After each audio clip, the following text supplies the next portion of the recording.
It's the wrong color though. No, it's more. That's in my opinion. No, I know. If you can change colors, that'd be. I'm gonna use the water. I have That's the fine. honey. Okay. Oh, okay. That's a better one. Getting warmer. Who's getting it?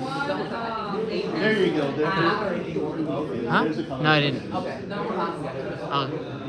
If you next to an app, so I can control like whatever color it is on this app.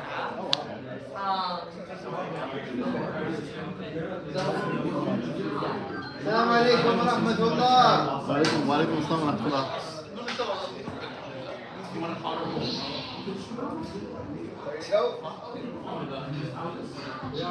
So thank you all very much for joining us. We do not have a mic today, so we're going to be projecting and talking very, very loudly. So if everyone on that side of the cafe could just be as quiet as possible, we'd really appreciate it. Thank you very much. So, Assalamu alaikum. Welcome to this talk which we titled Duel of Our Faith for a very deliberate reason. One, because it's a Star Wars reference, and two, because it's it really is going to be a talk about like how each of us are in control of our own destiny and how we're have to save ourselves from an evil destiny and instead go towards a better, higher destiny, a higher quality, if you will. I'm gonna let Ustad Omar introduce him first, and then I will continue. Was that a mic? That was a mic. I don't know why it beeps like that. You want a mic? Are you sure? You guys want a mic? Okay. They can't hear, bro. Can you guys hear in the back? Can you hear? I couldn't hear. Okay. Yeah, you can start. Alright, bismillah. MashaAllah. So I am here tonight to essentially be a, how do I put this? I'm here to give legitimacy to Umar Farooq. Alright, he had to invite like an Ustad type figure so that people would, come. But what he doesn't realize is that he just put Star Wars on there and people will show up, mashallah. Umar, mashallah, has really thought in depth and you can tell, like Umar has spent hours in silence and reflections over the meaning of Star Wars and Islam. To the point where when I looked at the document that he shared with me, I said, like, this is way above what I thought was gonna happen. You know what I was telling him? I was telling him, you guys should make like a Star Wars themed drink and it'd be like a fun get together. And Umar is talking about the duel of our fates and how we're in control of our own fate. I don't even know where that came from. We never talked about that on the phone. But with that being said, how did I get into Star Wars? So I have a fun story about that.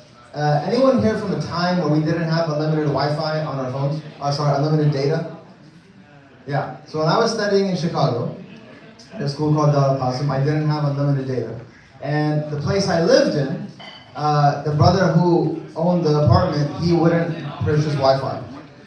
So there was no Wi-Fi in the apartment, and I had very little data. And basically, whenever I wanted to eat food, I needed something to entertain me. Somehow, there was like this app that had the Star Wars movies on it. And so, for a period of a month, I would watch 20 minutes a day of episode 4, 5, and 6. And I remember, like, earlier before that, like, I had watched episode 3 in movie theaters when I was younger. I got to episode 3 kids meal from McDonald's. No McDonald's anymore, no, bad. But episode 4, 5, and 6, at a time where I'm well into my quote-unquote career as a student of knowledge and like really into the depths of Islamic sciences, just to see what I was learning in terms of the spiritual side of Islam on the big screen spoke to me in a way that nothing had spoken to me before that. The bravery and the idea of the nafs and the lower self and the idea of never give up and the idea of hope and like, I don't know if it was just that time in my life, but like everything was clicking. Lo and behold, without me knowing, a couple weeks later, they gave us off of school for some reason. And I was, a single student of knowledge, didn't really know what to do. I seen a movie theater. I was like, oh, I haven't seen a movie in a movie theater so long. Turns out Star Wars episode 7, Omar's favorite episode. Omar's like, his most beloved piece of cinema art history to him was playing in theater. And I went and watched it, and that's when I found out movie theaters serve food. You can like order food. Anyways, I fell asleep. That's how upset I was.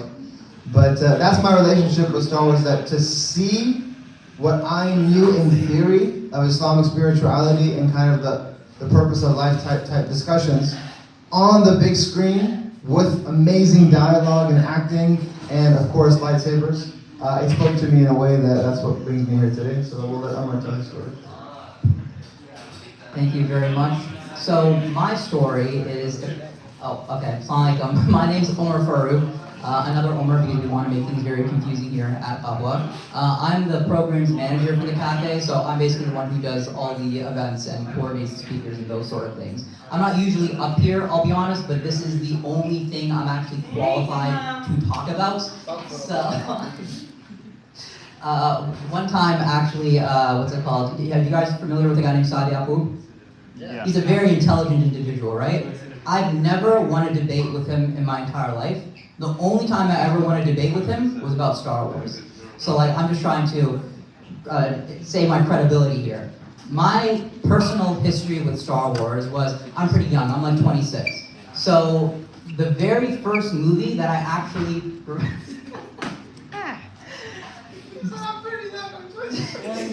I'm pushing 30 from a certain point of view. And many of the truths we cling to depend greatly on our point of view. Just as a heads up also, I will randomly be quoting like Star Wars. I don't mean to be like facetious or anything. I say that because there is a wisdom in that quote, and I feel like it's relevant to what we are talking about. Some people vote for Anakin, my man. It's incredible.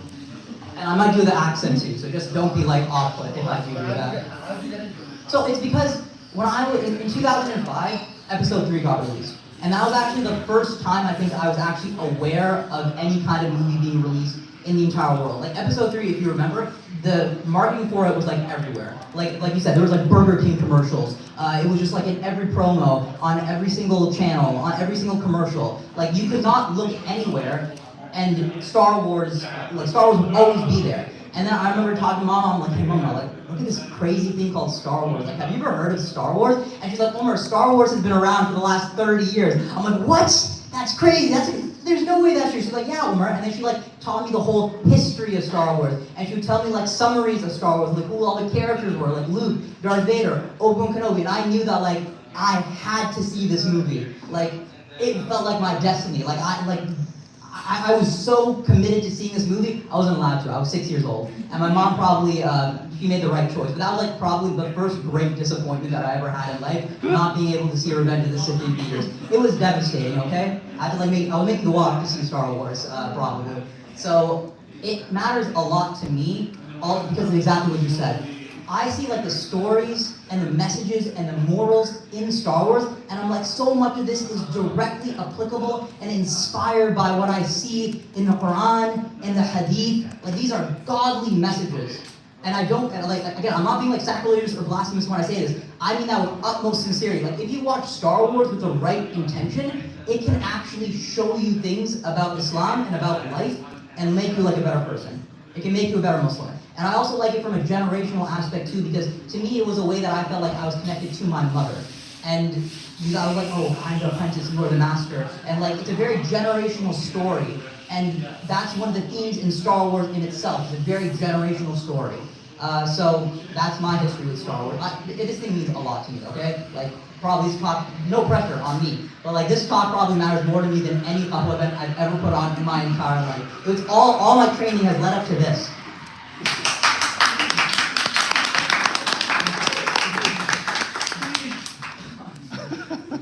Brother, I told you, I'm here to give you legitimacy. Just keep on going there.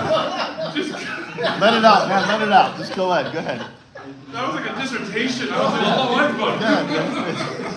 That was incredible. This is the first time also people actually are interested in listening about Star Wars. And usually I attack them without consent to talk about Star Wars. But this time, thank you for buying a ticket and actually trying to listen. I appreciate it. My family is very happy I'm talking to someone else about Star Wars for once in a while.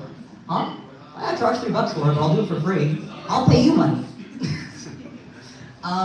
So the first thing I actually want to talk about is, well, just generally, just so I'm like aware of the audience that we're talking about here. Like, who here has seen Star Wars in any capacity? Like, raise your hand. Okay, who here has seen like movies 1 through? Well, who here has seen the original trilogy? Who here has seen the prequels? Who here has seen the sequels?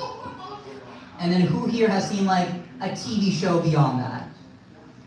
Has anyone here like read the expanded universe, any of those things? Dang, okay. This guy. Nice, I respect it. This guy, oh, we're gonna talk about Thrawn today. We're not gonna talk about Thrawn, I apologize. But maybe next time. But okay, that was just basic. Part of this talk, we're really gonna focus in on like Star Wars 1 through 6, because those I would argue are the most cohesive vision straight from George Lucas. We might touch upon some of the other things later, but we'll make like specific mention of when we do that. So the first thing that I want to talk about is actually just like the importance of story. I'm going to throw it to Ustad Mokola for this one. I just have a quick question. So have you written like fan mail to George Lucas? Huh? Have you written like fan mail to George Lucas? Probably not, no. To have been a fly on the wall when Armor went to Star Wars, man. Right. I just want to see that. I was tearing up. It was emotional. So, Bismillah, you know who else can talk about this actually really great is Imam Merchant. I'm sure he'll have a program on this. Is the role of stories and the role of fiction in the life of a Muslim. Like sometimes we think that like we cannot take wisdom from other pieces of literature. We cannot take wisdom if it's not, supported by a, divine nature or something connected to the divine. But the reality is, and we have a whole surah in the Quran called Suratul Qasas, right? It's a surah, it's a chapter in the Quran called stories. And the Quran, from the major themes of the Quran is stories. Yes, they happen to be true, right? But from those stories, you deduce what? You deduce wisdoms, you deduce parables, you deduce, right? Like all these various things that you can call on them in life, and it's like, man, I'm going through right now what so-and-so, right, in the Quran or so-and-so in the Bible went through. And all pieces of great literature have that. They have like a story arc that you can relate to, and Allah wants us to find that in everything. So I always tell people, especially right now in the age of consumerism of entertainment, I think there's a rise in reading fiction again. If I'm not mistaken, you have like book talk, right? Yeah. And you have like these different things. It's a great thing. I'm actually very happy about this, right? Because actually, I'm not going to get into the difference of when you watch something versus when you read something, but I'll just say this, okay? So, Bismillah. Imam al-Junayd. Imam al-Junayd is a great figure from our history who is a great scholar, and he's one of the founders of what's called like the science of purification of the heart. He says that I love stories of the righteous. Stories of the righteous. And I find them to be from the soldiers of God. What did Amr just tell you? Would you say these are godly stories in Star Wars? Right? Yeah. That there's something about a good story and good character development. Right? Now in the case of Imam al-Junayd, it's real life. But even if it's fiction, that can speak to you in ways that a lecture can't speak to you. That just theory can't speak to you. And that's why, right, Abu Hanifa, he's from the famous jurists and teachers of law in our tradition. You think like all he would want to talk about is law. Abu Hanifa said, you know what's more beloved to me than law? Stories of the righteous. And if you read them, I'm going to say with the correct intention, I might tweak that a little bit. If you read them with just like an outlook of, I want to learn from this, right? You will find so much. And that's a different outlook than just like entertain me. And the last thing I'll say about fiction, in the general sense of fiction, how we should kind of benefit from it. Obviously I'm referring to, tasteful fiction, I'm not referring to like nasty, stories about just like constant bloodshed and certain type of things. I'm referring to tasteful fiction. The Prophet ﷺ said, verily in some poetry there is wisdom. And our Prophet Muhammad ﷺ, like the prophets before him, they loved wisdom. They loved things that made you reflect and think deeply, made you a better person. And so poetry, you could take that example that some poetry has wisdom, and you could apply that to any piece of literature, right? Any piece of good fiction, any piece of non-fiction, any good book, any good poem, and you can really, really benefit from it. So that's a big message I want. Even when we interact in media today, and you watch a movie, right? Or you watch a TV show, or you read a book, pick something that you think will have the most wisdom that you can connect to. And it's not just brain rot. Like for me, Star Wars is not brain rot at all. It's the exact opposite. For Omar, it's like a revelation. And I really like that quote where they said, like, the stories of the righteous are from, what's the exact quote they say? So stories of the righteous are soldiers of God. Can anyone, like, why do you think that is? Like, I just want someone to raise their hand. Why do you think a story of the righteous could be a soldier from God? Just someone raise their hand. Sure. It can bring wisdom to, well, okay, I just raised my hand without thinking, but, well, I mean, just like soldiers of God march forward, they also march towards us to give us, to deliver something from God, like, Yeah. like a map. Soldiers go places, right? They expand things, they communicate things. And don't worry, brother, don't worry, I'm gonna get to you in 1 second. And a story can actually reach people in a way an actual physical human being can't. When you hear about, like, the first people, the people who converted to Islam, the very first Sahaba, who were not, like, from Mecca, they would hear stories about Prophet Muhammad ﷺ. They're like, there's this man in Arabia and he's doing this, this, and this in Mecca. Like, the first things that they've heard about were stories. And then stories also, they reach people in ways that you don't expect them to reach people. So, they're like, if you hear, like, you know the story of the tortoise and the hare? The moral of that story is how consistency is better than doing something really, really quickly and then forgetting about it.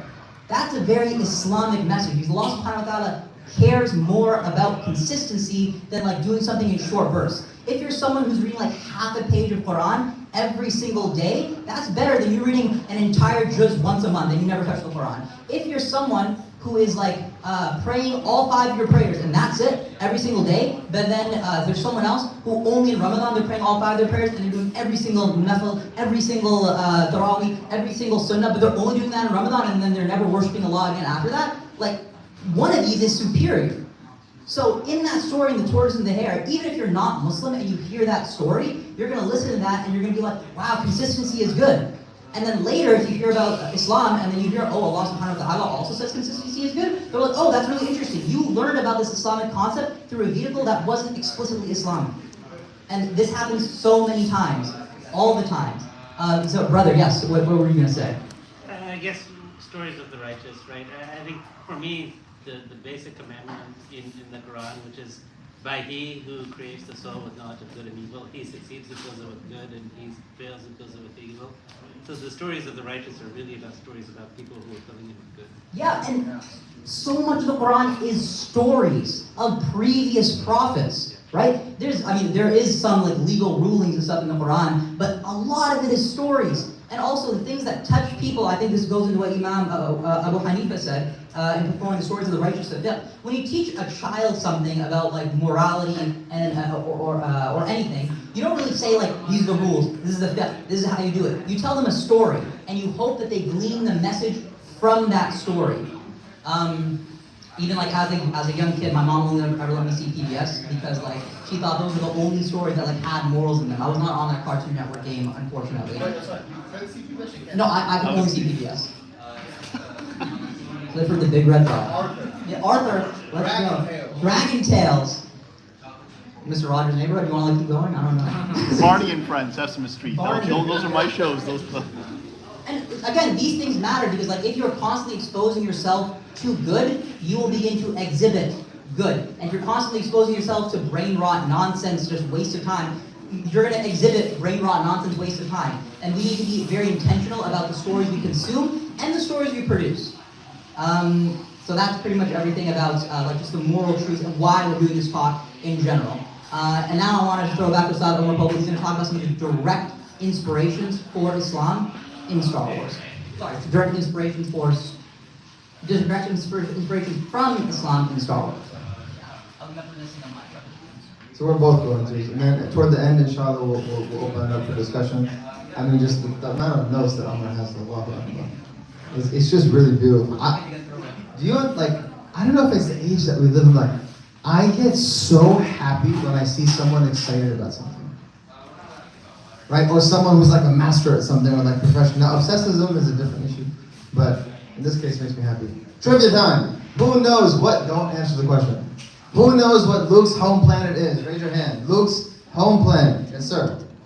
Tatooine. Anyone know where that comes from? Tatooine comes from an actual place. Like linguistically, Where does that word come from?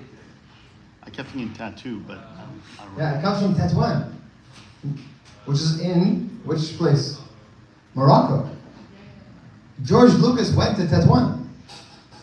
There's like a bunch of Star Wars documentaries. There's even like, I think CNN published an article about this as well. Right, but like George Lucas, he went to a city called Tetuan, right?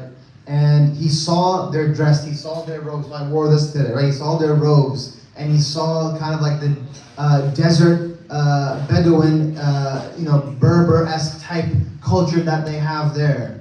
And then he also got influenced by what is called tasawwuf, or Sufism, in the sense of like, whoa, there's a whole class of people who devote themselves to God, but at the same time, they're warriors. At the same time, they will engage in immense devotion and immense reflection. So he took all this upon his visit to Morocco, and he was so impacted, he named Luke's home planet after the city called Tetuan. So Tatooine, right, is from Tetuan.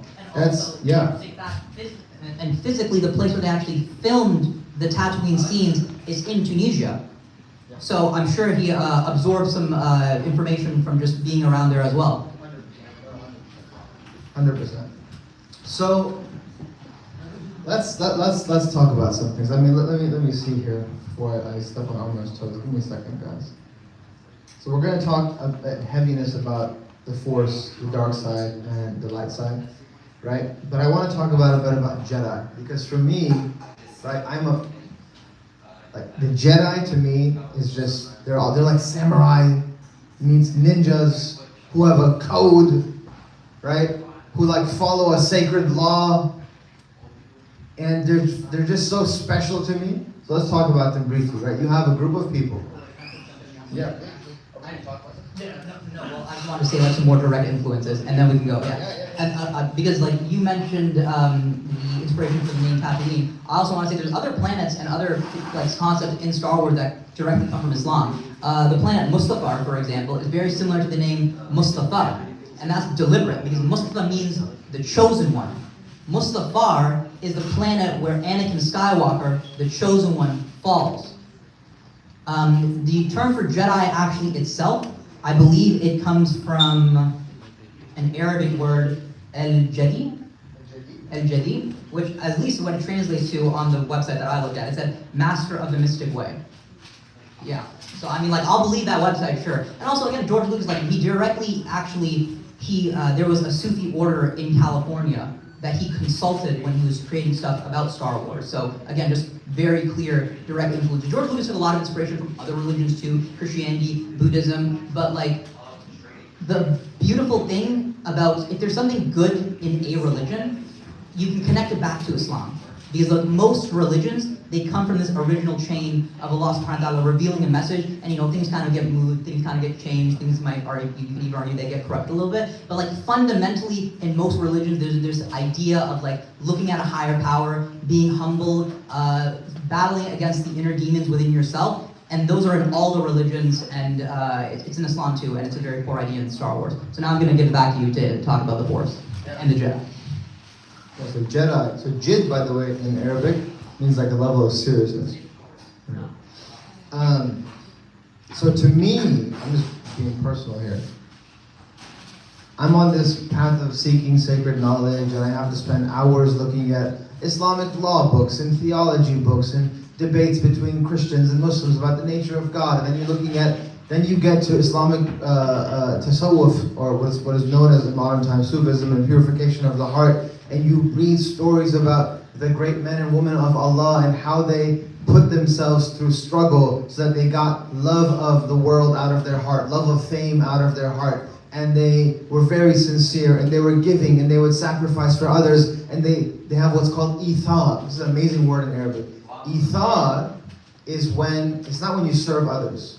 It's when you serve others, it's when you serve others forgetting even yourself. Right? Like yourself has nothing to do at that point. And so I'm reading these stories about these great men and women gone past, and then I see Star Wars, and these lightsaber guys have the same exact code. Right? It's literally in the words they say, it's what they talk about, and then they talk about this dark side as well that they can possibly fall to. which is what? Love of the world, love of power, love of fame. They're constantly scared of it. I'm like, this thing is speaking to me. I'm constantly afraid of that. That's why I still today don't have social media. Because I'm like, what if I become famous? Right? And it's funny, but it's actually a big reason I don't have social media. Right? Because it's just another thing that my heart now has to worry about. And so these individuals, they just remind me so much of the early great Muslim men and women. And I want to give you a quick narration, okay? So the Sahaba would seek knowledge, the Jedi would seek knowledge. The Sahaba would put themselves in difficult situations and then try and focus on the Force while in those situations. Astaghfirullah, not the Sahaba. See what I did there? Focus in reflection, right? While in that difficult situation, they would basically put themselves, right? Like they would go outside in the heat, right? Or they would pray long prayers at nighttime while everyone else was sleeping and put themselves through that, right? To show a commitment to Allah. And you find the same thing with the Jedi.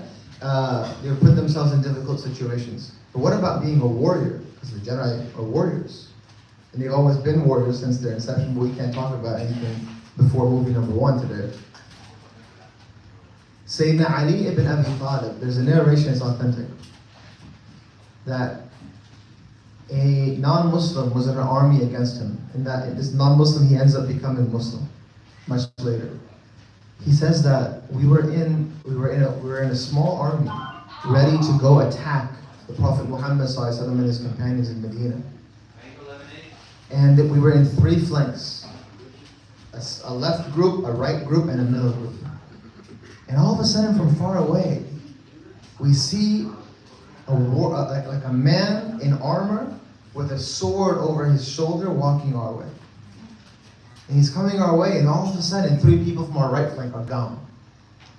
What happened? And then we see him again on the right, but then all of a sudden, 3 people from our left flank are gone. What's going on here? And then we just all we find that our whole army ends up getting tied up by this one man. And who is it? It is the son-in-law of the Prophet Muhammad Sayyidina Ali ibn Abi Talib. And that to me is like, that's what you see in Jedi movies. But this is who the companions were. So this group of people, they really speak to me. They speak to me about what manliness is, even though I know in the new movies, they really try and portray the Jedi in a certain light. But we're going to focus on the old school Jedi and what they stand for, right? That all of us, men and women, you have a code. And our code is the sacred law. And we live by that code. We work on our health. We work on our outward physique. We work on our hearts. We work on not falling to the dark side every single day. And we always, always, always keep good company of our teachers and our fellow people on the same path. Right? So that's what the Jedi spoke to me. So I'll leave it at that. See what Omar says, but go ahead, please. Well, actually, in the movies, the Sith, well, it would overcome the Jedi because the Sith borrowed some Jedi values. Where the Jedi are kind of static, but they borrowed like patience from the Jedi, and they combined that with aggression. So that's why 2 Sith could overwhelm 10,000 Jedi or somewhere around there. That's why in the movies, 2 of them could overcome 10,000 Jedi. Yeah. But there can only be 2, right? Well, in the rule of 2, but later on they had 1 Sith, but that's a whole different thing. That's a whole can of worms. We're not going to talk about it. Yeah. So, stop, and to like also follow up on some of the stuff that he said there. When Qui-Gon Jinn was first recruiting Anakin Skywalker into being a Jedi, he told him like straight up, he said the path of a Jedi is not an easy one.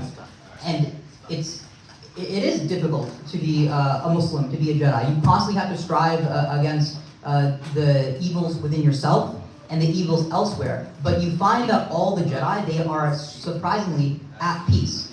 Like Obi-Wan Kenobi, he spent 20 years on Tatooine by himself in the hot desert. Like, if you looked at anyone else looking at him, would look at like, that guy's crazy, he wasted his entire life. But Obi-Wan is never like, he never feels like he wasted his life. He always knew that he had a higher purpose for what he was trying to do. Yeah, and it's loyalty to the mission. It's also one of the things I really admire about Obi-Wan Kenobi. And like just every single Jedi, they live through very hard lives. Most of the Jedi end up dying, but even when they reach death, they are the kind of people who don't fear death. Like they're sometimes even smile like when death comes to them because they have no attachment to the things in this world. They are only concerned with the things that are happening in the next world. And that is the complete opposite of the Sith. You talk about the Jedi, I'm going to talk about basically the Sith. So the Sith and the dark side in general is, if the Jedi are very selfless, the Sith themselves are extremely selfish. They only care about themselves. They want more and more things, and those things could be money. It could be power. It could be fame. It could be influence. It could be, oftentimes it's also like sexual pleasure, those sort of things, these very material, physical things that make them feel good in this life. And what it does to you is the Sith, then they start to fear losing those things. They become so attached, they begin to fear losing those things, and then eventually that leads to a fear of death, because once you're dead, you can't take any of those things with you, which is why all the Sith are obsessed with not just amassing power, but maintaining power and trying to find some sort of immortality. And that's the ironic thing too, is because no Sith can actually become immortal. In the EUs, there are some things, but I'm going to talk about strictly about the movies. In the movies, it was a very deliberate choice that none of the Sith ever came back as like Force ghosts. But then ironically, the Jedi who do not seek to live forever, they do achieve immortality. They achieve eternal happiness. And again, that's an Islamic concept, because the people in this life who only seek the material goods, they're destined to lose it, and then in the next life, there's going to be eternal suffering. But the people who give up all the material goods in this life, in Jannah, they get everything. And they like eternally live in happiness. Another core idea in this, another core idea of the Sith is what Yoda said in episode 1, where he said, fear leads to anger leads to hate, and hate leads to suffering. Again, what is this fear? It's fear of losing that which you love, which you have an unhealthy desire and attachment to. And as a Muslim, you know the only thing you should ever fear is Allah subhanahu wa ta'ala. That's the only thing you should ever fear. And the Jedi, to a degree, I would argue they do fear Allah subhanahu wa ta'ala, because they fear the suffering for other people. They fear people becoming immoral. They fear like this higher level of immorality, which is like a fear of Allah subhanahu wa ta'ala, a fear of other people. But the Sith, they fear things that they cannot control. They fear Anakin. I'm going to go into Anakin's story, okay? The thing that he feared the most was losing the people that he loved. And in Islam, it's not wrong to love people. And even the Jedi, it's not wrong for them to love people either. But the thing that's wrong is when you become so attached to that person that you can't like live without that person. When Anakin got dreams of Padme dying, he said like, I can't live without her. He had a very unhealthy, possessive kind of love. He thought he wanted to have Padme in his life. He wanted to basically control her in his life. And as a Muslim, as the Jedi know, you can't control those things. Allah subhanahu wa ta'ala is going to take things into your life, and then he's going to remove them. That's not from you. That is only from Allah subhanahu wa ta'ala, and you can't be attached to those things. But when you try and control those things, you try and control the destiny of others and the destiny of yourself, and you think that you are higher than Allah subhanahu wa ta'ala, and that he didn't give you those things, you earn those things, that's where the danger comes from. So you fear to lose those things. And then when you fear to lose those things, that makes you very insecure. That leads to anger.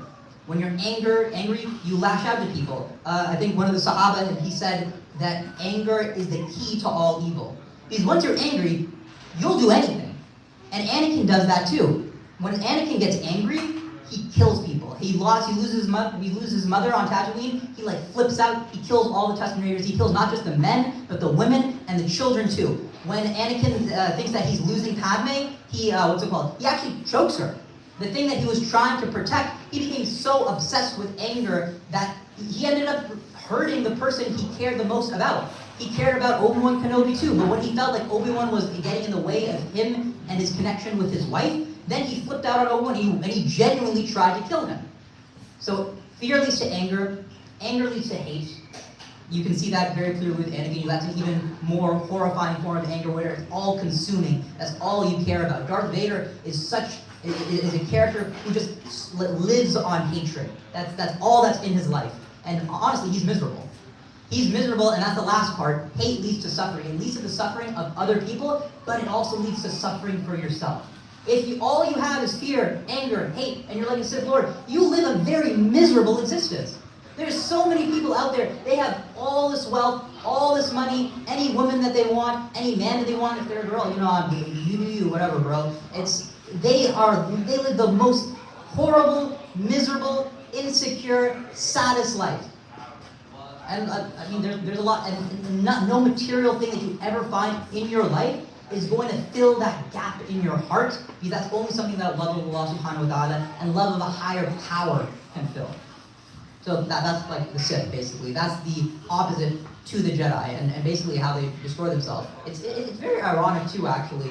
It's like every single time almost like a Sith loses in Star Wars, it's because of their own hubris. So like Darth Maul, he lost to Obi-wan because he thought he was gonna win. Count Dooku, he gets beheaded. Anakin, he's like, what's it called? Well, he ended up redeeming himself, but Anakin Skywalker himself was like burning on the banks of Mustafar, and then Darth Sidious is like thrown into the into like the over the cliff in Episode 6 by his own apprentice too. So like they live very miserable existences, and they all have horrible endings. None of these endings are good. Whereas all the Jedi, because they care about something higher, they pass away content and very peaceful oftentimes. Obi-Wan Kenobi, he was totally cool with death coming for him. Yoda, he died out peacefully in his bed, surrounded by like, Luke. I guess that's his loved one. But yeah, it's a very peaceful existence. I just realized if anyone is here and hasn't watched Star Wars, you just Yeah, the whole thing is gone. The whole thing. The end is Darth Vader. That's his father.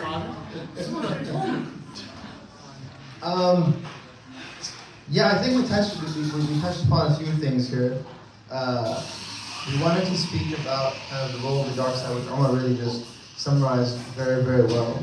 But if I could take it back to the light side, and whether it's the Jedi or anyone who is in touch with their light side, right? And so you have Jedi and you have Jedi-like people in the Star Wars universe, right? And what do you mean by that also is because there's direct characters in Star Wars that can't use the Force, but there's other characters who still embody those good qualities. They're still good people. Like Han Solo can't use the Force, but he's still a good person, and that's also it speaks to the test that each of us have. Not all of us have these amazing abilities where we can move stuff with our mind. Not all of us are imams and scholars or anything like that. But we still each have a moral responsibility that we have to fulfill. Which is why some characters in Star Wars have the Force and others don't, but they still choose to be good and they still choose to be evil. As long as you didn't say that Han Solo dies.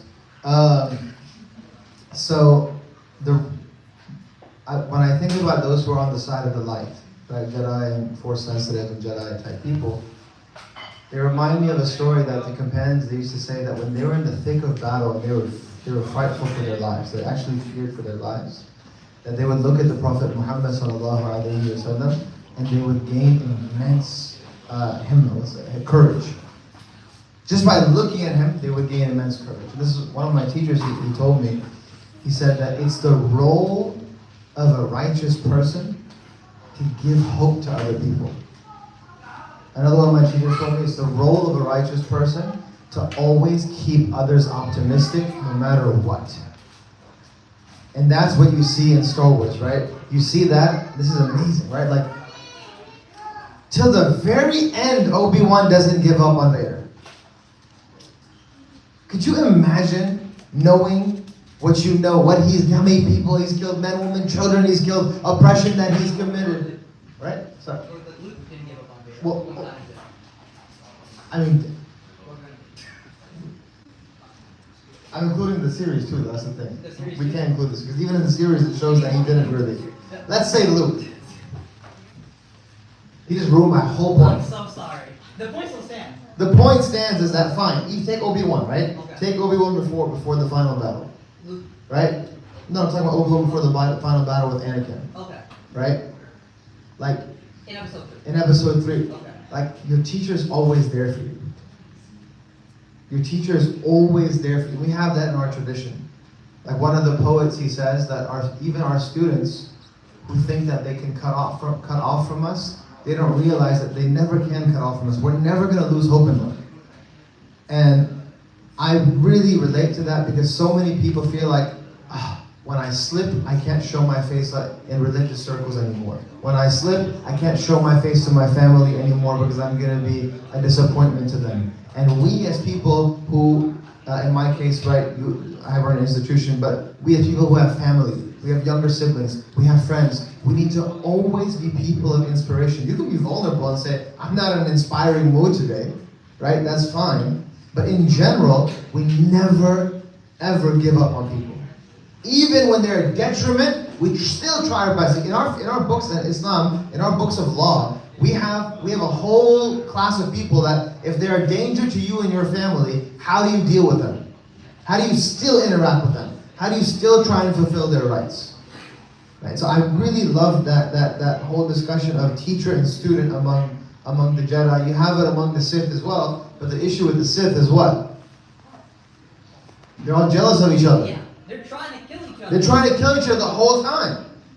Right? What's the point of a teacher, right, who constantly wants to take what the student has, and the student only has the teacher because he wants what the teacher has?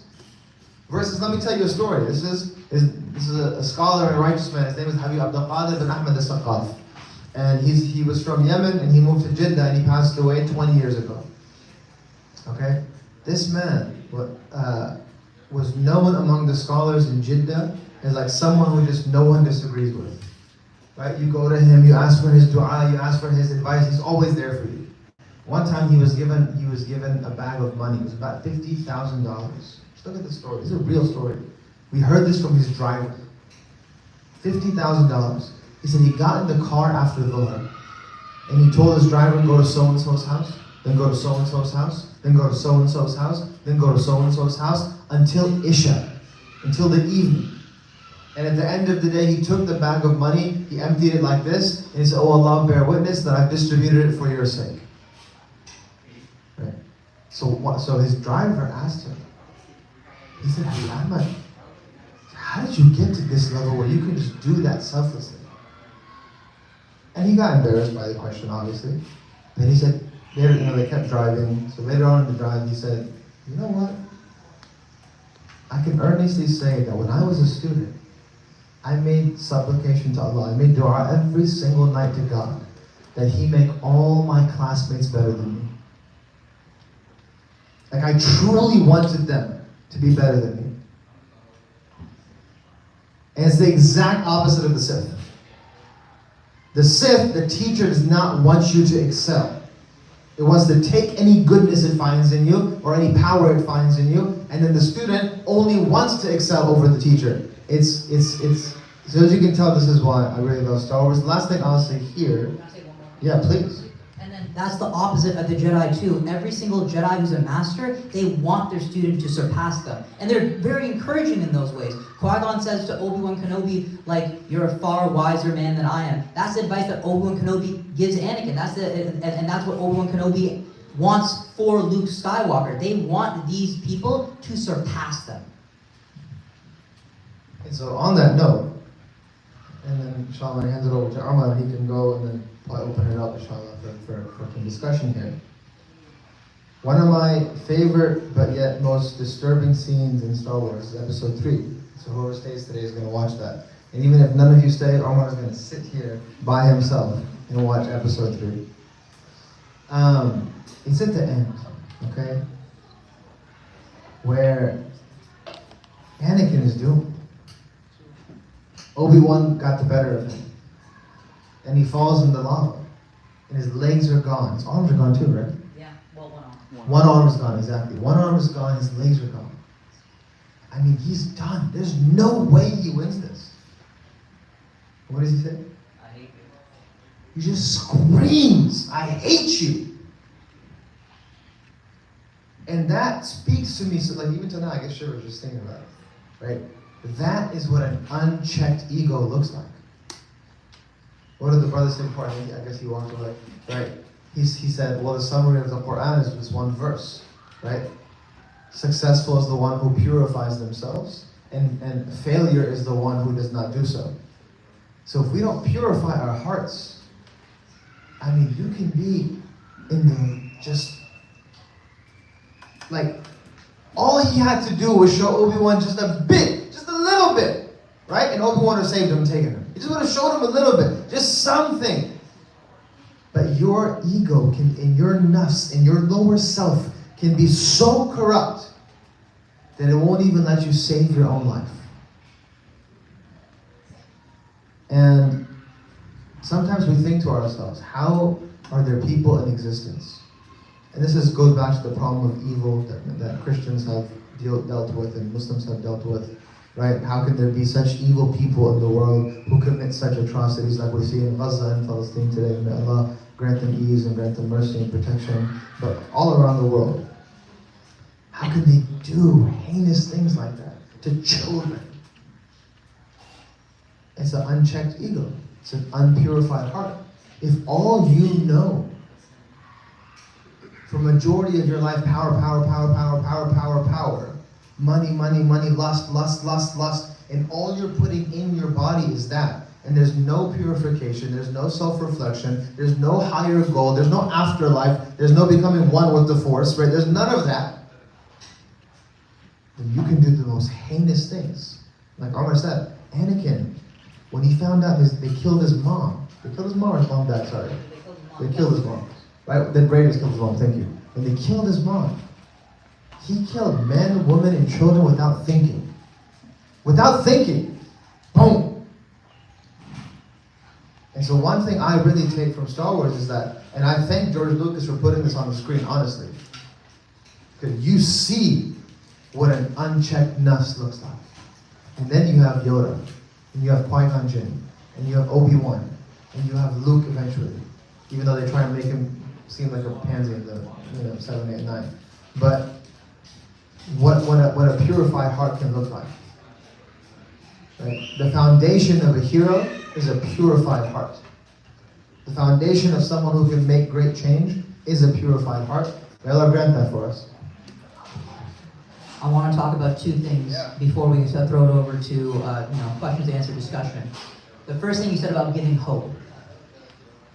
In Star Wars, the Jedi are seen as like these paragons of virtue. Any good Star Wars media, the part that like really hits you where you live, is when you look at like that hero and you think that he's an inspiration. He or she is an inspiration to me. That is like what Obi-Wan Kenobi was to Luke Skywalker in Episode 4. Every single thing that Luke Skywalker does, he's like, I can be like Obi-Wan Kenobi. And like even in like the darkest moments, Luke is still inspired by Obi-Wan Kenobi. Like when Obi-Wan Kenobi dies to Darth Vader, that's actually a teaching moment. He's trying to tell him that you don't need to fear death. It's okay if we do die. I'm still going to be with you. And Luke takes that lesson and he keeps going.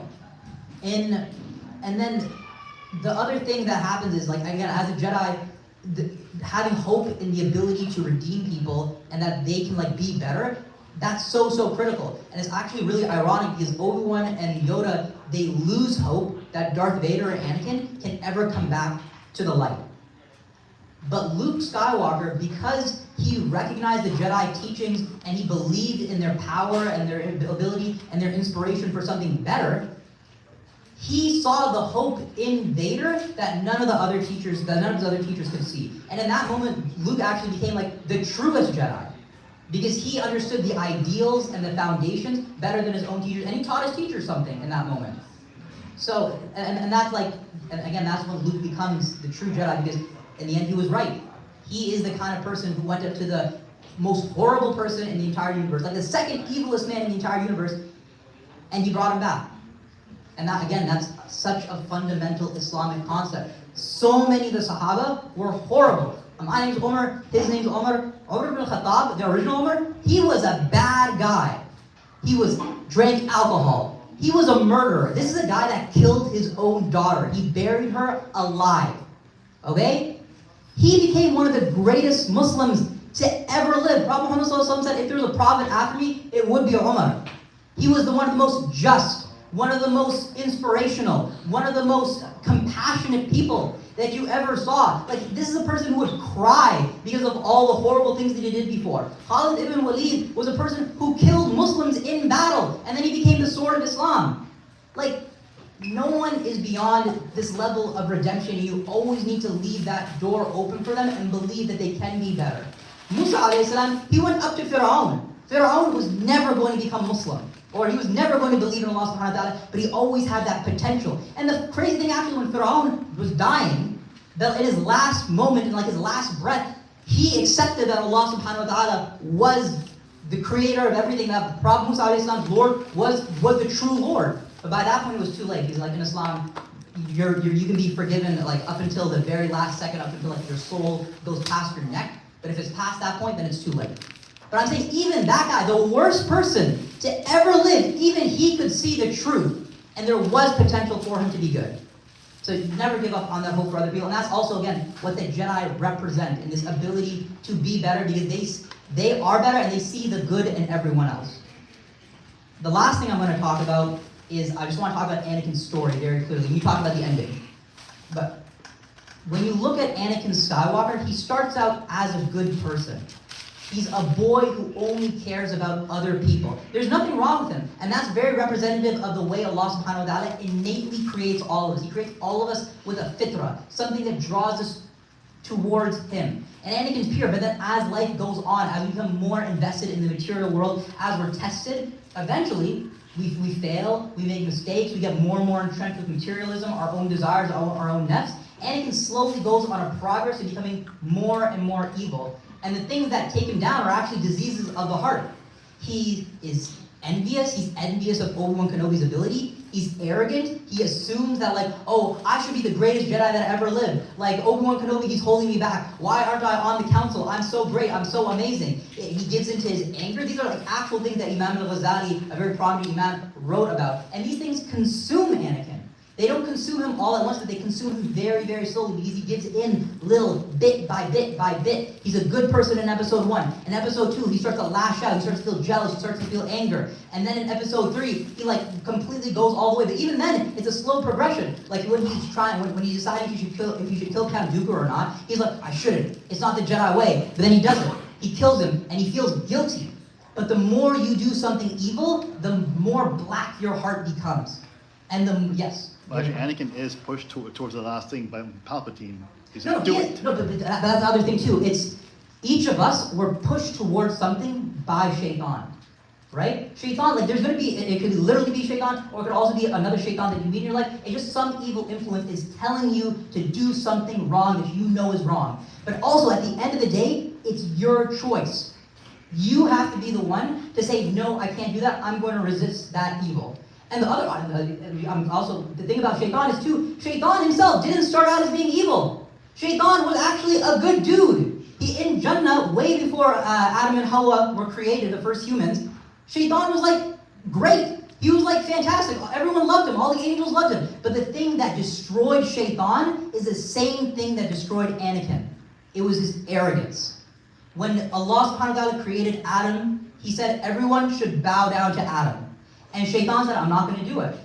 All the angels bowed down, and why did Shaitan bow? Because he said, I made a fire, he's made of dirt. I'm better than him. It's the worst thing, arrogance. Because you can corrupt the best people, and you can turn them into the worst people, and that's what it did to Anakin Skywalker. Your anger and your lust for power took Padme away from you. And then, I'm so glad you brought up that last point, because you see what happens to someone who just gives into all their diseases of the heart, who gives into their arrogance. They end up, Anakin, he's no arms, no legs, burning on the banks of Mustafar. If you don't tame your nafs, if you don't control your anger, this is very scary. What ends up happening to you? Where do you go in the next life? You don't go to Jannah, you go to the hellfire. Do you want to be the person on fire, powerless to escape, looking through a window, seeing the person who made all the right choices? That Anakin Skywalker, that might not be, that could be you. That could be me. That could be anyone if we don't control those evils within us. And then that's all that's left. We're just there on the banks by ourselves, powerless, burning in hell. And it's very scary, and it should be scary. Yeah. I think another good point to be drawn out of what you said about the soul becoming so corrupt that you won't even save yourself. And on the same line of thinking with Shaitan, as far as I know, Shaitan never committed shirk. It's just he could, in theory, repent tomorrow, and and perhaps I don't know, but it's just the arrogance, like you said, and knowing that if Shaitan continues down the path he's going, it's going to lead to eventually his eternal damnation. But rather than repenting and backing off, he just you know, we'll just give you some time so I can make it worse, you know?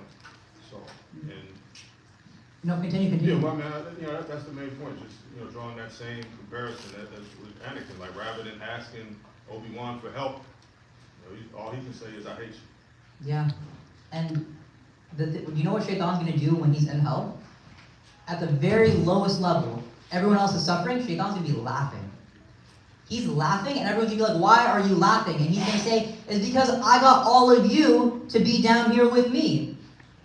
The worst people in Star Wars, you know, Palpatine, he's so happy whenever Anakin commits any kind of atrocity. Like, he's giggling. He's like in ecstasy because he's so happy to see this good person corrupted to this absolute evil level. And I briefly also just want to talk about this too. You can't give in to these things because eventually you're going to feel like you're a slave to these things. When Luke meets Darth Vader and he says like, there's good in you, I believe in it, Darth Vader says like, it's too late for me, my son. Like the worst thing you can do is give up on yourself and believe that there's no hope for you. There's so many people, they're addicted to drugs. They're addicted to pornography. They're addicted to power, fame, money, social media. To a degree, all of us feel this. Like when you're just doom scrolling, you're like, what are you going to do? Are you going to control your desires? Or are you going to let your desires control you? Are you going to let the dark side control you? Or are you going to control and tame the dark side and be something better? It's the eternal question, yeah. Just a heads up, my phone is always on silent. I go to it when I want to. It doesn't control me. Nice. Alhamdulillah. So I think that's pretty much the talk that we had. Did anyone I really want to hear questions actually. How much time do we have? Yeah, we have like 20 minutes. And we can go a little bit longer if a lot of people have a lot of questions. Do you have any other things you wanted to add? Include? So Amar that they should make the song for Kahwa today. He didn't do it. That was my friend. No, that's it. That was the last thing. Yeah. Just another thought I had, you know, as we were talking about, you know, the difference between the Jedi and the Sith. I think you know, sometimes we may have a tendency to assume that there can be something. Let me backtrack. I'll start with the end and then go back to the end of my point, just being that you know the Sith are able to, the powerful ones, you know, like Palpatine, like Darth Vader, they're able to do things the Jedi can't. You know, and you know, because you know the Force can be you know, accessed or you know manipulated in such a way to do some you know really powerful things. And so just because you're a good person doesn't mean you can access everything that there is with the Force. And similarly, you know, the Sith can only do certain things because they've given in to their desires. And I think, you know, that's interesting because we may, you know, Islam is not a tradition that ignores the fact that, you know, magic exists or that there's these other supernatural elements that some people can access, but we, you know, shun that or shun any like attempt or desire to do that because you know there's some yes it's there. That don't mean it's there for you to touch. That don't mean it's there for you to mess with. Whereas you know often the Sith as they're trying to turn you know Jedi's like hey if you just give in you can do all this cool stuff that your leaders, your teachers, they don't even want to tell you about this. And then like using that as a way to like you know tap into you know a person's desires. I No, exactly. Yeah, that's definitely a big part of the big reflection point. If I can just jump off of that, one thing that really stood out to me is the Jedi Order. There's an order. There are levels. And everyone knows their place. And part of why Anakin gets so mad is because he's not climbing the ranks fast enough. But Obi-Wan, right, is assigned to say when he can climb the ranks and when he can't. And even Obi-Wan, he has to go into the council and get permission. So just in order to excel, right, there's a whole process. And I think we've lost that in our society here, where like, because of social media, because of certain things in media, you can, for example, study Islam for a year and become a scholar overnight because you speak well and have a camera, right? Luckily, I think still in some careers you can't. Like, I don't think in medicine you can do that. Like, you actually have to go to med school, right? But there are some people in IT who can, never got a degree in computer science, never did anything, took a few certs, right? And they're making the same, or at least they were. I'm not email, I'll help everyone right now. So I just love that level of excellence in the order of things. And that's part of why I hate the new movies, because they're trying to break all that down. Yeah, they are. They are. No, they are. Yeah, I almost said I can't talk about the I new can't. movies. I'm gonna get upset actually if I talk. I'm very sorry. I don't want to cause fitna. There's a man here. He stays quiet when we talk about a really controversial thing. I cannot talk about the sequel trilogy because I will cause fitna. I don't want to do it. I don't want to cause division. What happens if we start talking about it? You don't want to know. Like, I will go down a path you cannot. I'm gonna just go, I hate you! I'm gonna say a story about that actually. I'm gonna say that. Genuinely, this is a crazy story, okay? One of the hardest tribulations in my entire life was actually when the sequel trilogy came out. The hardest? One of the hardest tribulations. I'm gonna say, you won't believe what I'm sorry. Sterling, Virginia. It's kind of... It's kind of funny though, because it's like, I remember and I'm very sorry if you like those movies, but I have to be honest, okay?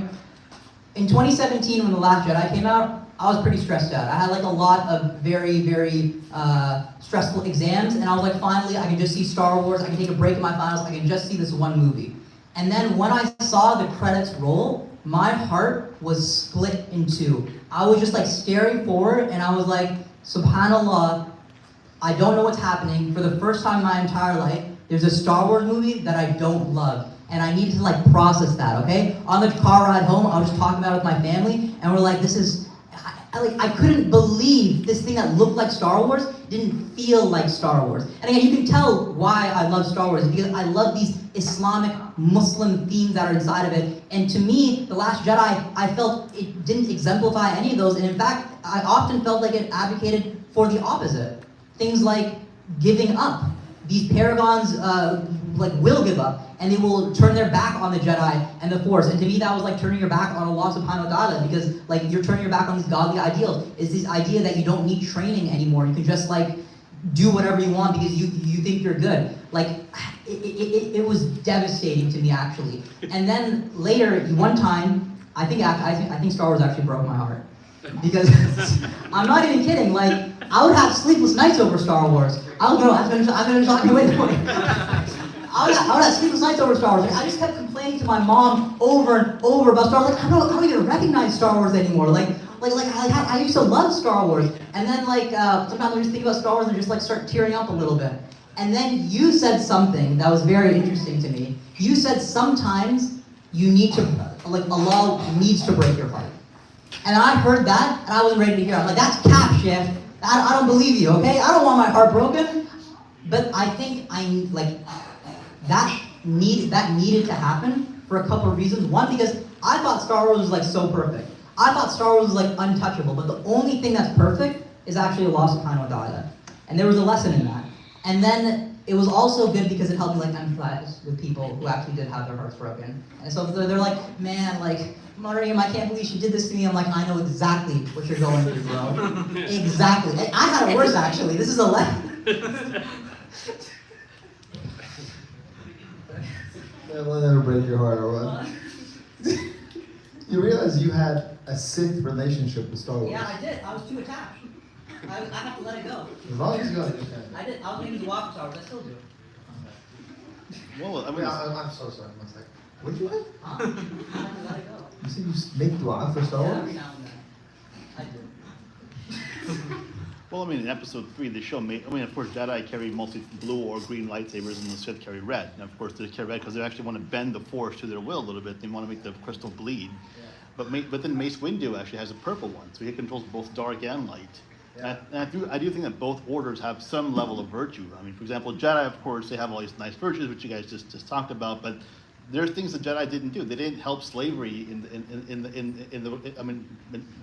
the whole Republic. They didn't help the slavery or poverty all that much. Sith, of course, at least they had some semblance of order. When that Jedi with the Guardians, I mean, the Republic became corrupt, became so disorganized. And actually, one of the stories in episode 1, one of the model characters actually was the Prime Minister of Iran back in the 1950s. He was a Prime Minister of Iran, and CIA actually sort of destabilized him. This was a whole coup that took place before the Shah of Iran came over and all that. So they actually modeled, I think, Princess Galore, the Prime Minister before Palpatine, partially off the story. I might have some controversial opinions about this. I'm just going to share them, okay? Cool with that? Yes. Okay, great. I asked my audience for permission. One of the other things I really, really like about Star Wars is how it illustrates the complexity of the world. A lot of people, especially more and more, they seem to blame the Jedi for the fall of the Republic, and they say, like, oh, they brought it upon themselves. I fall much more in the camp that Palpatine was an absolute genius who completely manipulated the Jedi. I think the worst thing you can say about the Jedi is that they might have become too complacent in what they were doing and they were unprepared. But even that, to me, that sounds very much like blaming the victim for what ended up happening to them. I think that what happens a lot too is people ascribe positive attributes to the Sith and negative attributes to the Jedi that don't really necessarily exist. Some people say things like the Jedi where they say, oh, they're just these emotionless, unattached beings that don't care about anything. That's actually not true when you see the Jedi. They do have emotions and they do deeply care about things, but the thing is, they don't let those emotions control them. And that's like a very Islamic thing. They can feel sadness, they can even feel anger, they can even feel happiness, but they feel those things and then they just let it go. They are always in control of their emotions don't control them. And on the converse, people will look at the Sith and they'll say, like, oh, the Sith are just passionate. They just care about things. They're like they use anger for good, but every single instance that we see of the Sith, it's anger that is completely uninhibited, uncontrolled, uncontained, and they use their passions for very immoral, incorrect things to give them very quick, very short bursts of power. That's the way that I interpret, and it's like, I mean, I don't think that you should look at the Sith and see like, yeah, there's a few good things in there that I appreciate, and likewise, I think you should look at the Jedi and like just, there's a more nuanced view of them than just saying like, oh, they're emotionless, unattached beings. The other thing I will say too is, like this is more of a very political thing, is I kind of respect the Jedi actually for not being so involved in the entire galaxy's politics. You brought the slavery point. A lot of people bring up that point and say, why didn't the Jedi end slavery? I think the reason why the Jedi didn't end slavery is an issue that we still deal with right now. It's about imposing your morals on people that fall outside of your jurisdiction. Everyone, what's it called? I hope this doesn't get too political, but like, I'm very careful. I'm trying to. Okay, I'm gonna say you know the war in Iraq? So you know one of the wars, the war in Iraq? One of the things an idea that it caused a lot of people to think about was like, does the United States have a right to go into another country and just disrupt everything, even though they themselves morally believe themselves to be correct? That's a very dangerous line of thinking. If you always believe that you're so self-righteous as to go into other places and tell them you have to listen to what I do and what I say, that's like a recipe for disaster. Because those other people are going to feel like they're oppressed. They're never going to come to those conclusions that, oh, this thing is wrong by themselves, and then eventually just leads to a powder keg, and like you leave, they snap right back into position, or they like rebel and it kills hundreds and thousands or even millions of people. And I think if you look throughout history, this happens over and over and over again with colonization. Like colonization was built on this idea that we know what we're doing and we're going to go into this other place and impose our views on them. That's why I'm way more actually sympathetic and receptive to the Jedi, because I'm like, the Jedi believe that slavery is wrong. That's very, very evident. But they don't go into places that are not within the Republic to try and outlaw slavery. And because I think they recognize that also if they end slavery like that, there's going to be a huge war, huge repercussions. It's a very serious thing. If I can just add one thing to that. So, by the way, to the brother who showed me that comment, I'm always willing to sit with you from Fajr till Isha to discuss this point. So if you're interested in it, he will talk to you. No, all I was going to say is one of the things I actually really like about this conversation, the Jedi are human. Sometimes we like to take our heroes and put them on pedestals, and then when they fall, we fall. Right? That's why in Islam, there's actually a whole, I just taught this last week, there's a whole issue called taqlid fil aqidah. I don't know how to translate that. Like, the reason you believe is because someone else believes. That's blameworthy in Islam. Everyone should believe for their own self, right? And if your belief falls because of the falling of the person who's the reason you believe, that's a big problem. So the Jedi are human beings. Obviously, they're going to make mistakes, right? They're not prophets. Even the chosen one among them was a human being. They're not prophets, and that's the differentiation between just a group of righteous people, right, who have a code. We all can fall versus a prophet. And I was gonna say something funny. What was I gonna say? Yeah, he took all the funny out of me today. He's been so serious, mashallah, tabarakallah. I've never seen you like this, and honestly, I was gonna make an inappropriate comment. I'm impressed. Mashallah, tabarakallah. I was gonna say Dune. Dune is like, and we should have one of these for Dune, by the way. Dune is like, right, eschatology type stuff, basically. You know? And then Lord of the Rings is sohbah. Lord of the Rings is companionship. We should have a Lord of the Rings day, honestly. That'd be fun too. I love Lord of the Rings. And then Star Wars, though, it's just at its origin, it's just light versus dark, right? The purified nafs versus the non-purified nafs. And I just, if we could just, take that and leave with that, inshallah, I think it's very, very important. I think we have a few minutes left. If anyone else has a quick comment. And it's also like what you said about not believing in like people and thinking them to be infallible. That's actually the test that Luke faced in the original trilogy. He used to think his father was his hero. He's the greatest person ever. And then he finds out that the worst person ever is his father. But he didn't let that, like it destroyed him in the beginning. But then he repaired himself and thought at a higher level I need to actually save him. And he disagreed with his teachers. He loved Obi-wan and he loved Yoda. And he's like, these guys are so wise. But he disagreed with them for something that mattered because he felt like there was a higher teaching that they were ignoring. So it's exactly what you said. Yeah. I just wanted to push back on the concept that colonialism was based on some type of altruism or virtue. I mean, I know that's what they said. We're going to go civilize these people. We're going to go do this and we're going to do that, bring democracy. But there's always a primarily selfish motive. I mean, that's what colonialism is. We're going to go take something. Economic exploitation. Yeah. So, whereas End of story. with the Jedi, I mean, I would assume that their motives are altruistic rather than exploitative. Correct. Had they done X, Y, or Z. Yeah, they didn't even do it. Yeah.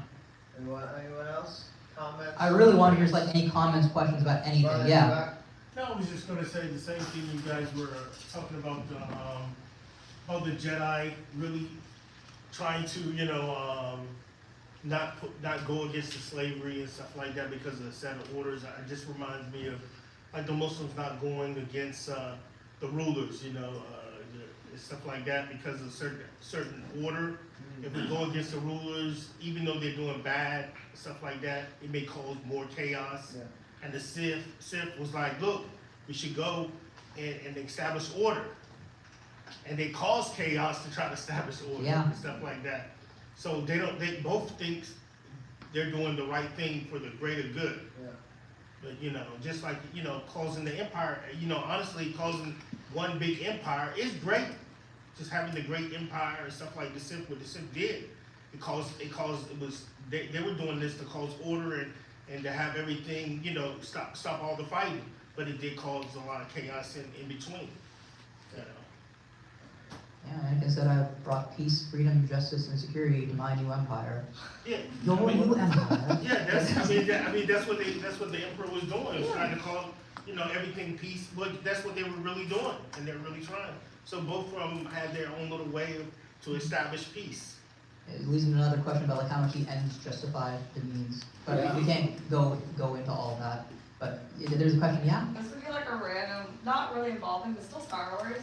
The one thing I really like is Ahsoka Tano, because she can be like a person that you can compare with, who like grew up with Islam, and then like if you've seen Duel and Clone Wars, she was kind of annoying in the beginning, and then literally had to like be destroyed and like had to go through a lot of stuff, and then kind of left the Jedi Order. And it's kind of like whenever, especially like Muslims in this area, a lot of them grew up with Islam, but even as they grow up, they kind of lose the values and intention of Islam too. And then it takes like something else that pushed her, I forgot what her reason was, but like something pushes them and that brings them back to Islam. And then they even become even more stronger and more, I guess in this case, pious and more religious in this case, because Ahsoka kind of think is now like the Jedi in my opinion. At least now but it's kind of like, it was like her storyline because she literally goes from like, she grew up in the Order, thought she was like hot, the top, like thought she was the good and everything. And then just kind of like left also the main core of the Jedi Order because she was born and raised during like the Clone Wars, so it was like not the best. And then she had to leave it, so it's kind of like whenever like, especially in the Muslims in this area, they kind of leave it a little bit. And then when she came back, it was such a strengthening portion, and then actually made her even like more of the Jedi morals and order that she was like meant to talk. But unfortunately, her circumstances just wasn't clicking right.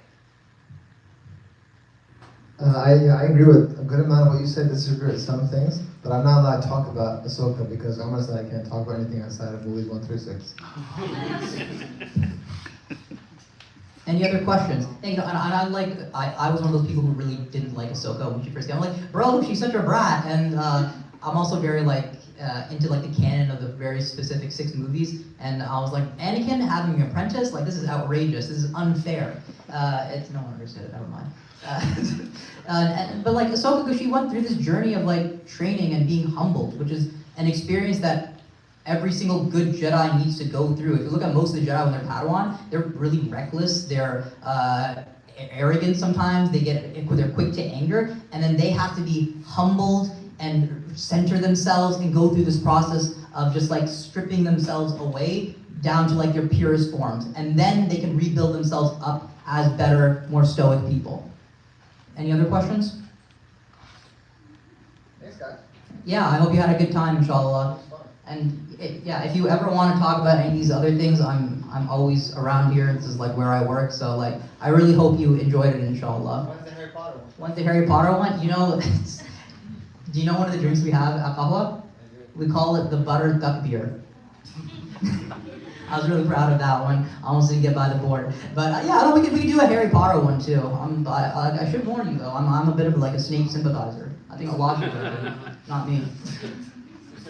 I'm a Snape sympathizer, yeah.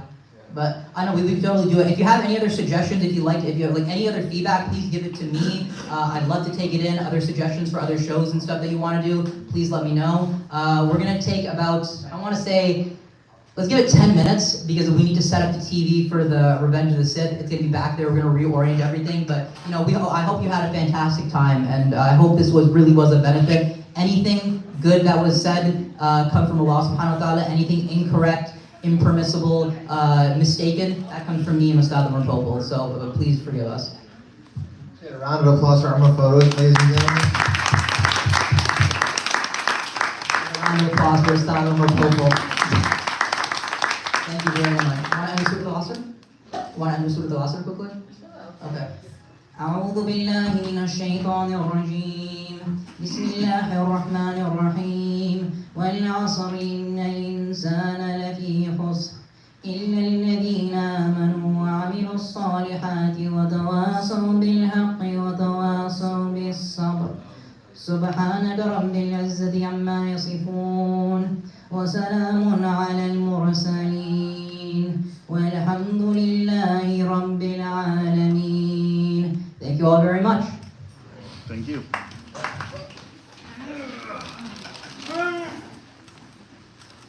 You can talk about Yoda once. Oh my god. That's awesome. I don't know, man. I guess we did not.